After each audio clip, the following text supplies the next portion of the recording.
Hi there, Denise from Highly Sensitive Warrior Goddess channel. And this channel is for the highly sensitive person healing from narcissistic abuse, from divorce recovery, or trauma. I'm a certified personal trainer, a nutritional therapist, a yoga teacher, and a divorce and trauma recovery coach. I explore the highly sensitive person's world as it relates to healing mind, body, and spirit holistically. I discuss health and wellness as well as holistic mind, body, and spirit healing through the lens of a highly sensitive person. Today, I'm connecting with you to discuss life skills with a focus on self-responsibility and self-agency and how to apply that in your healing season.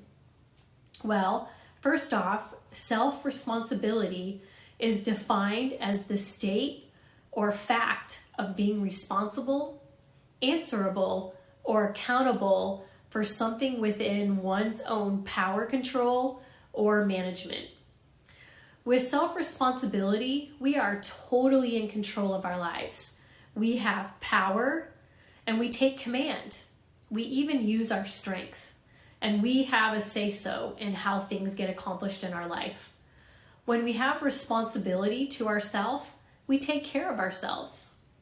When I walk alongside abuse survivors, I talk a lot about a concept that pairs very well with self-responsibility, and that concept is self-agency.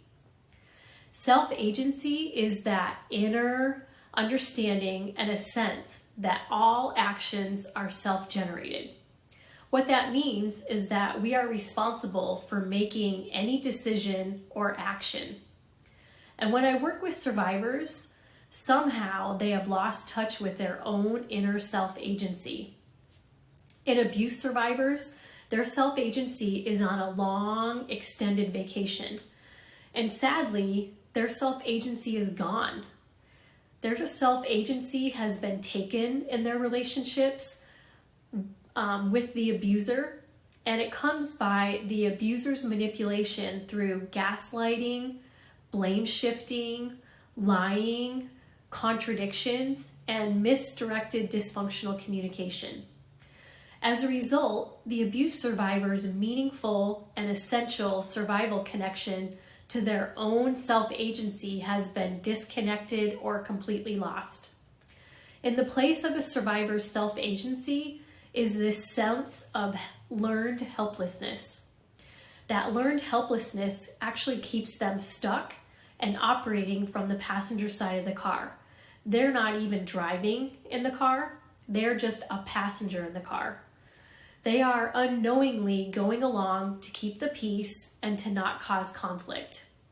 And learned helplessness is this unfortunate state that occurs when a person experiences stressful situations repeatedly with a negative no-win outcome.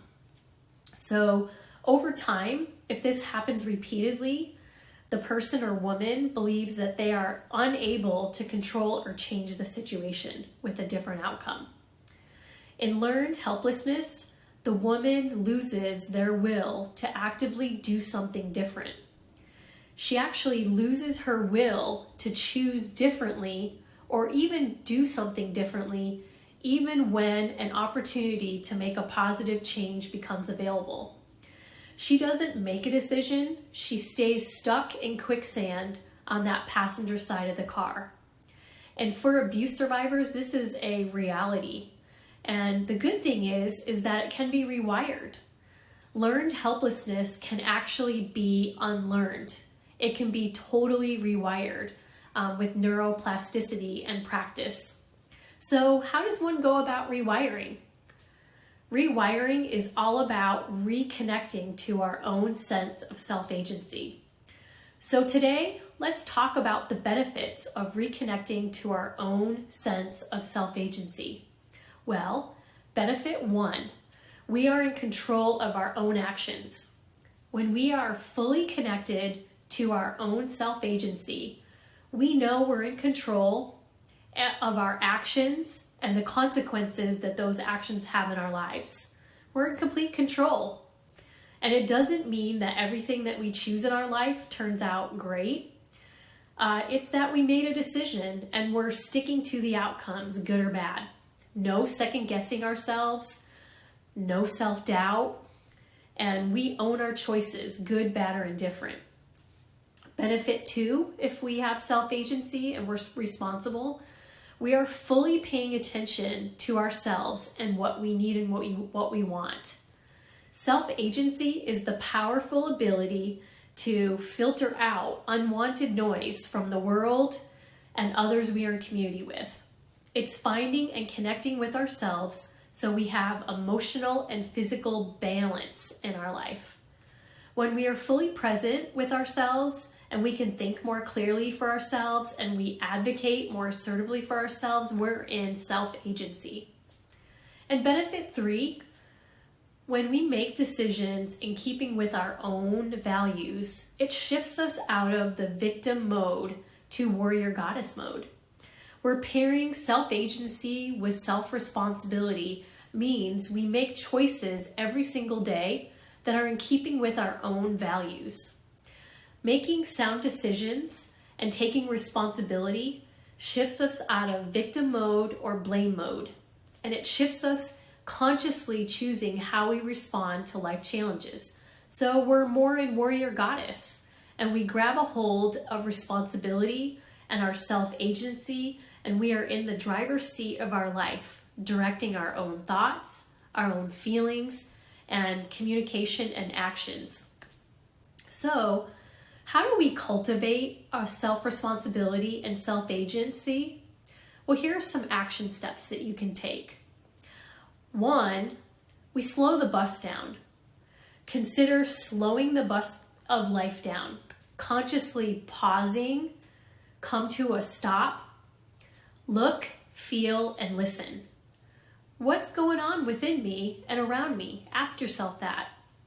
Slowing down is our way of connecting to that deeper inner knowledge that we all have about ourselves, that we have about situations, and that we have about others, that intuitive sense. Step 2 is take a look at those people who make up your inner circle. Really look at those people around you. Do they make you feel good about yourself is the main question. When we are in community with people, our brains, even our hormones, and even our emotions tend to sync up with the people around us.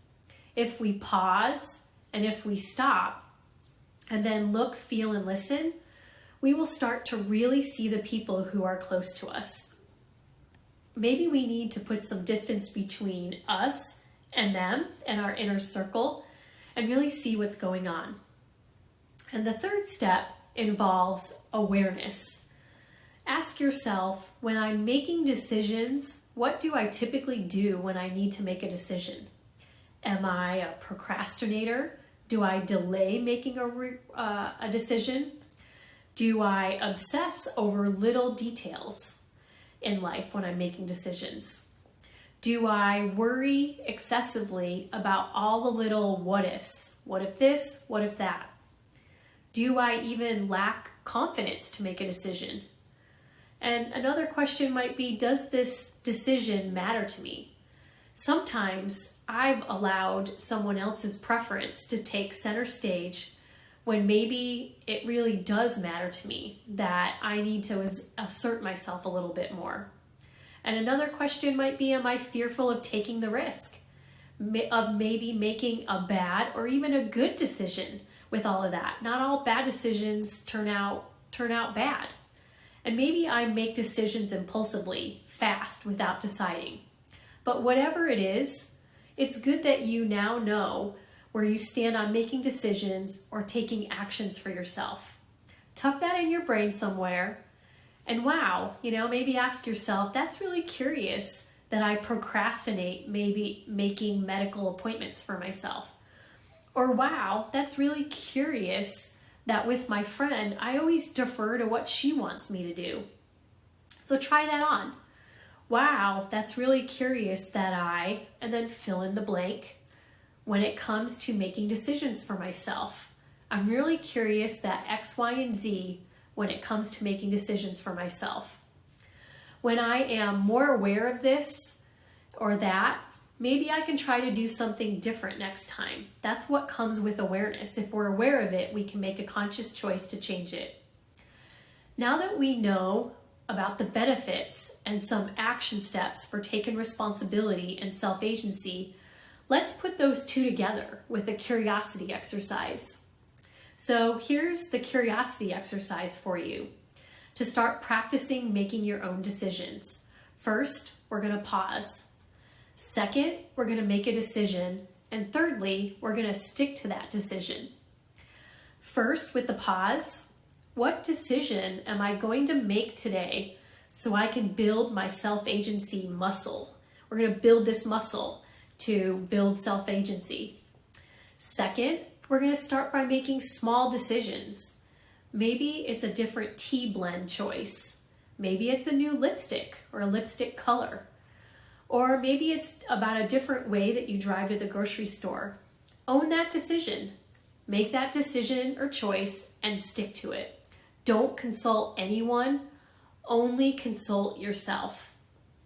Once you've paused and you've made that decision and then you carried it out and made that decision completely on your own, check in with yourself. How do you feel? What sensations did you have in your body? And just tell yourself there's no right or wrong sensation or thoughts on this. Some of us might be saying, yes, I got this. This feels awesome. While some of us might be saying, that was really scary. And it was very uncomfortable for me to make that decision for myself. And yet, I still did it, and I could use building some muscle in this area for making decisions for myself. So go ahead and try that curiosity exercise and repeat after me. I am the boss of me. I am responsible for myself. I make my own decisions. I take responsibility for myself and I make decisions. I own my power and I don't ever give my power away to others. So today's talk was about self-responsibility and self-agency, and you've got a curiosity exercise to go try out. If this video resonated with you or you have any comments, please subscribe and drop them into the comment section.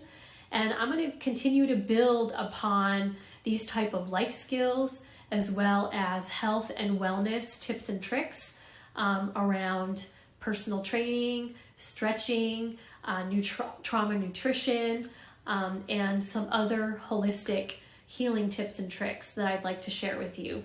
I hope you have a really great day and let me know how that curiosity exercise worked out for you. Have a great day. You got this. Take care. Talk to you soon. Bye-bye.